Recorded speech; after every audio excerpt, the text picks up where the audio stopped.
guys.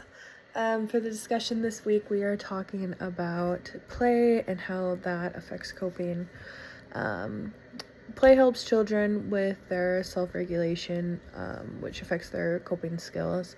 When they play, they communicate on their own, as we all know, and that can help them with problem solving and managing anxiety and fears of the unknown.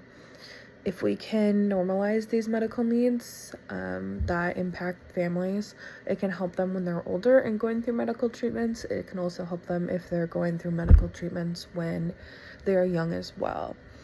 I think about my childhood. Both my grandparents have diabetes. My grandpa got his when he was in the Vietnam War from Agent Orange, and so they have had to give themselves insulin shots since I was born, and I lived with them until I was 6. My mom also had her share of medical issues growing up, as did I, but they would help me understand better by letting me help them with like their insulin injections, checking their blood with the finger pokes. Sometimes they would let me use like the alcohol wipes and rub it on their stomach or their leg or whatever they're giving themselves the shot. And they never showed fear or that they were scared of doing it. Obviously, because I think that they actually weren't.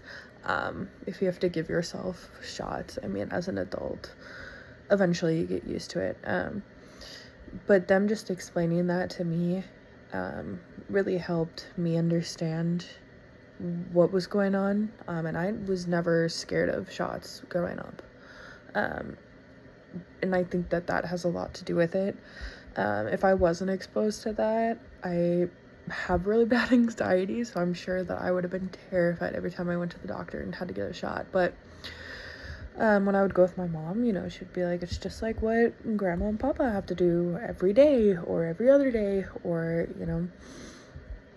so that really helped me, I think. So the more that we can familiarize the medical equipment that's needed, even if it's for something as simple as a shot, or something more severe if somebody has to have like an EEG and it's all the wires and the medical equipment that the kids don't understand. I think just explaining to them what it is can increase their coping, just because they're more aware and more familiar with everything that is in the room that they're in. I said regardless of the setting, we can use what we know about child development and emotional regulation to guide families on their resilience journeys, because I think it really is a journey.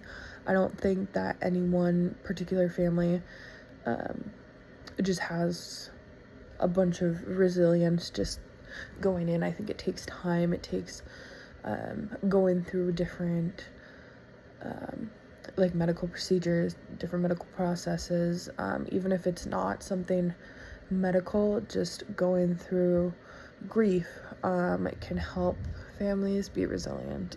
I think if a child's informed, they're less likely to have fears of the unknown. I had written down here too that we can bring family resiliency ideas, or we can like extend that outside of the hospital or the clinic areas, by doing like take-home resources, like videos that we've made, or booklets. Say if we made a book for a child who has diabetes and is just diagnosed and they don't know what it is and the family doesn't know how to explain it in developmentally appropriate terms, having a book that they can bring home with them is something that I think can really help. And we do have a really unique skill set. Having the understanding of child development, child resiliency, family resiliency